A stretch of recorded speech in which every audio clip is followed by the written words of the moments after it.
If neither family, cold, or poverty or dark, no sickness and pain, the body or brain can keep you away from the thing that you want. If God then really besiege you with Satan, with the help of God, young men of earth will come. You will get it. Thank you. My name is Mack.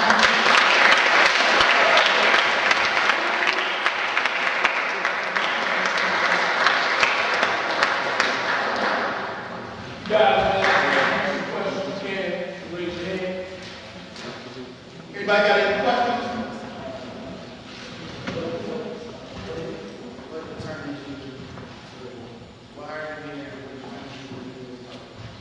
Why am I here? Great question, thank you. I'm here, first of all, my name is Mack. As Mr. Brian said, we're fraternity brothers. I've known Ron for probably almost 20 years. And me and him have worked with this field for about 20 plus years. Currently, I work at the Cook County Juvenile Temporary Detention Center. I'm the director of training over there. I oversee all the training programs for the staff at that facility, which is 600 plus staff. I'm here because I'm committed to you all. I want to see each and every one of you young men get succeed. I get tired of turning on the TV, the radio station, hearing about young men being shot down because of what gang or what color or what have you. And so I'm committed to you. And I want to be a resource to each and every one of you in here that if you ever need something, if you ever need to talk to somebody, that you would be able to contact Mr. Ryan, and then contact me, we can Facebook, we can email, we can do whatever. Because each and every one of you, where they think your life doesn't have value, I know that each life in here has value. Anybody else? Any other questions? Yes, sir.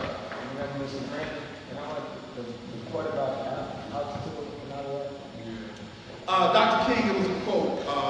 He said, it's your attitude and not your aptitude that will determine your altitude amongst the multitudes. You get it? Well, what I said when I broke it down is that it doesn't necessarily, it's important to be smart, but that's not the most important thing. The most important thing, in my estimation, is that you have a good attitude.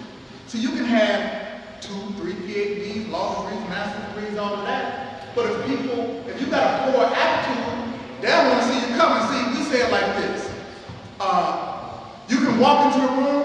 There's people that when they walk into the room brightens up. There's people that when they walk out of the room brightens up. Get it? So have a good attitude. Anybody else? Teachers, guidance counselors, whoever, volunteers? Yes.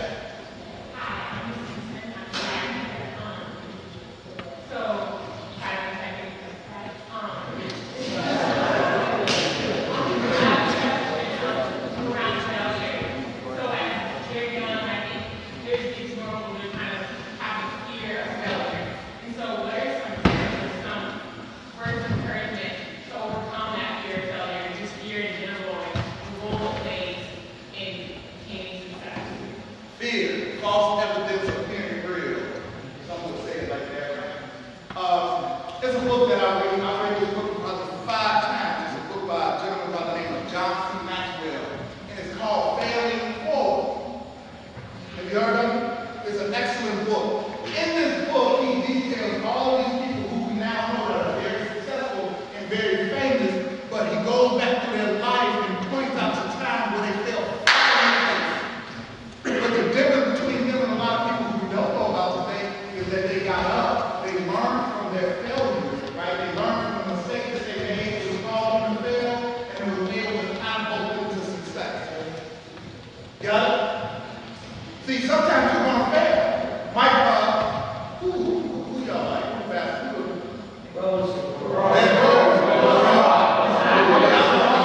that's an excellent question.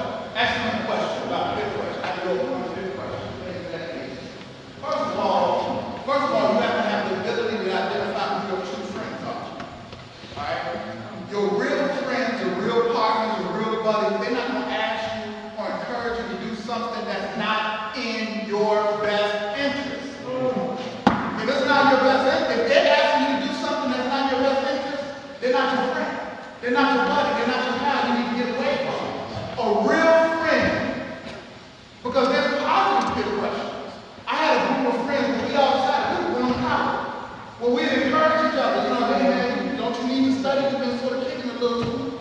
Right? So you need a group of people around your peers that's going to encourage you in the positive way that's going to help you. If it's not in your best interest, that's the wrong peer group to hang with. And you got to have the strength to be able to walk away. You don't need those are not friends, those are foes. Anybody asking you to do something that's not going to be beneficial to your life, you got to get away from it. Okay? Yes, sir. Okay, wait a second. So, if I'm just going to make a loose generalization here, the majority of the kids here have lived without much, what would be the word, like something to push them forward. So how can you just say, just stay focused when they don't have any example of an incentive that will happen if they stay focused? Excellent question. And the thing I like about urban prep, the thing I love about urban prep, see, I remember when urban prep was a concept. I'm talking about 10, 15 years ago, when Tim King was just talking about this, right? And so the beauty of urban prep, young man, is that you get to come in and you get to see people like Mr. Chills, people like Mr. Bryant, people like Mr. Lenore. You get to come in and see these individuals, these adults, these male and female examples every day. You may not see it in your community, because I think that's what you're getting to. You may not necessarily see it in your community. All right, when my father wasn't in the home, I had to find other people, right, that were positive role models. For me, it turned out to be some coaches that were, you guys got sports teams here, right? Okay, so I can name William Rucker, Jim Hayhurst, Mr. Brown. Those were coaches of mine, George Baglione. That's how I ended up playing college football, because of George Baglione. He saw something in me that I didn't necessarily see in myself. So but see, the fact that you can ask that question lets me know that you have the ability to seek out, right? So you have to seek it out. If it's not present right in front of you, in your community, in your home, each and every day, you should be latched on to Mr. Bryant. Trying to get his knowledge, trying to get his wisdom, staying after school, trying to help him. What can I do? Can I copy some paper? Whatever, right? That's what you have to do. Because otherwise what we're doing, what we have done historically, is we make excuses. Well, I didn't have nobody in my life, nobody there for me, so on and so forth. But that's just an excuse. And excuses are tools to be accomplishments. Yes, sir.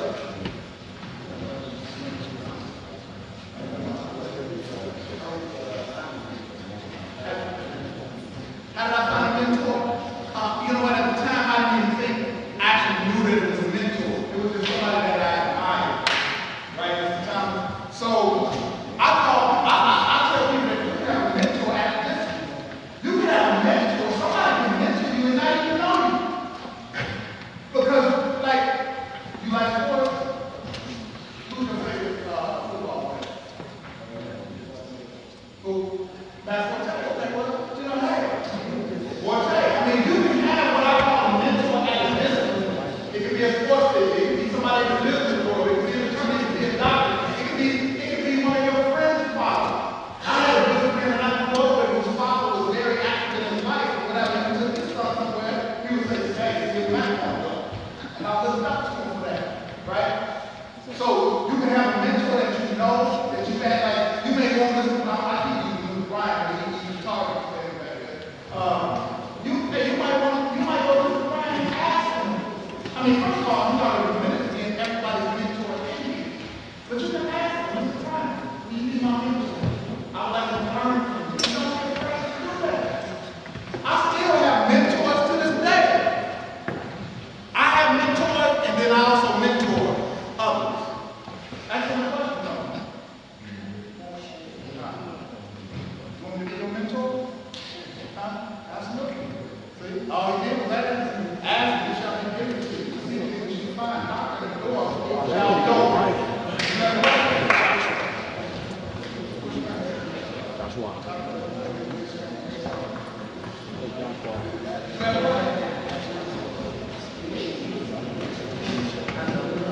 Any more questions? Yes, sir. Is this what you always want to do? You know what? My father worked on. I went to a high school called Creek on Me High School.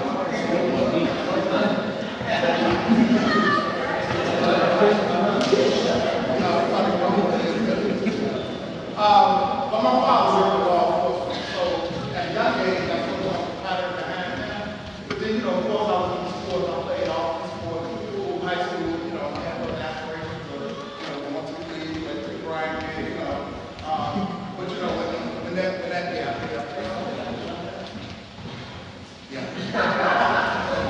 But when that didn't happen, one of the things I was there, when I was in college, I was involved in the Black Student Union, I was involved in NAACP, I was involved in the Mack, I was a student senator. My master's degree was in political science, so I got into politics and community organizing things of that nature because I wanted to be in a position where I could help my people through some of the trials and tribulations they would go through. I was a victim of racial profiling at 19, arrested for no reason, things of that nature. So, I just get tired of that, so I want to be able to be in a position where I can speak to that from a social justice standpoint.